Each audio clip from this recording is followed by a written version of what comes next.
It's very clear tonight there are very many Ledao cars inside the mall. Several car exhibition stands only had Ledao with a queue. Can't even get into the car. This is a large vehicle, over 5.1 meters long. The tires are standard with 20-inch rims. Ledao is always focused on large space. This time, its trunk, as you can see, is similar to the L60 with a deep depression, and the cargo space is very large. Even when you open the third row, you can see that it is electrically adjustable. With a press, the third row can fold down. With this kind of six-seater, you will find that the trunk is insufficient once the third row is upright.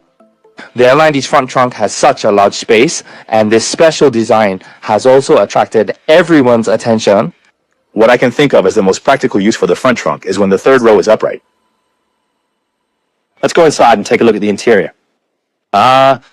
Everyone can see that the interior's overall design, I think, is quite stable. It's basically a family-oriented design.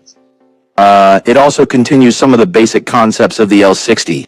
But this time you see it added these wood grain trims are said to be solid wood. What I feel this color is a little dingy with a slightly damp southern feel. However, the other designs have a bit of an upscale, even luxurious feel.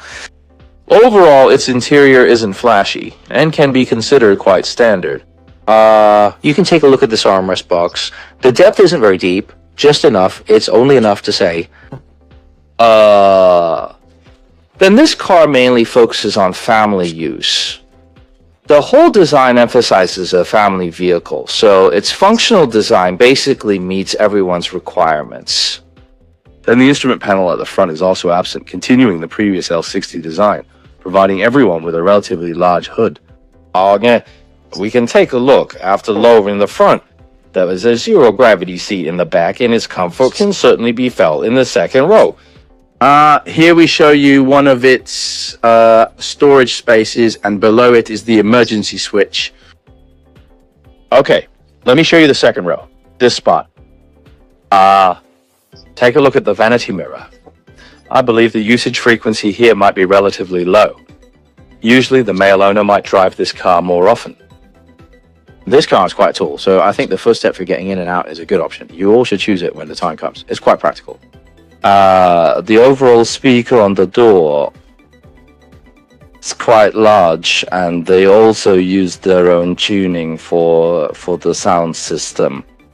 Alright, let's get to the second row. This position is where I've adjusted to a normal driving position. Of course, if there's no one in the third row, we can recline it back a little for more comfort. Then in the front row, this television, this fridge, color TV, and large sofa definitely need to be in a six-seater car like this. Okay, I am now sitting in the third row. Sitting in the third row, take a look at the legroom here. To be honest, the third row, you can only really say that it can seat people, but it's definitely not sufficient.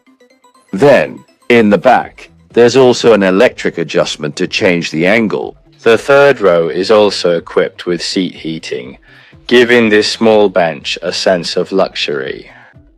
Alright, there's also a charger to cater to the charging needs of friends in the third row. For this kind of family vehicle, actually, the large screen above the second row is quite useful for calming the kids down.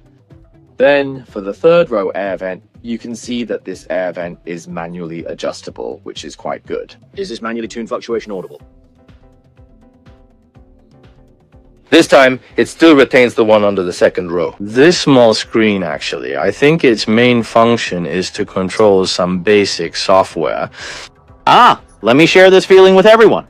Its entire softness is really comfortable, meeting a standard level that should be expected. Oh, then the small table in the second row, eh? There is. An emergency downgrade should not be a problem. Oh, let's take a look. The electric adjustment for the second row. Hey, this can be reclined with one button. So basically, at this price point, you get everything it offers. Okay, let's take another look from the second row to appreciate the entire front view. I think overall it still looks very simple and neat, and its aesthetic is still on point.